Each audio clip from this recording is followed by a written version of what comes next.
Hello, in front of me I've got PS5 Slim. In this video I'll show you how to manage user profile. Firstly, from the homepage, let's go to settings.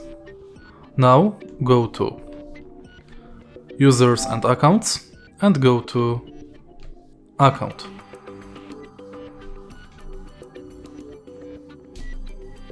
Enter profile. And now you can change profile name. You can change your online ID.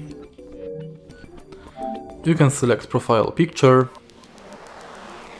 that you can upload manually, or you can select from avatars.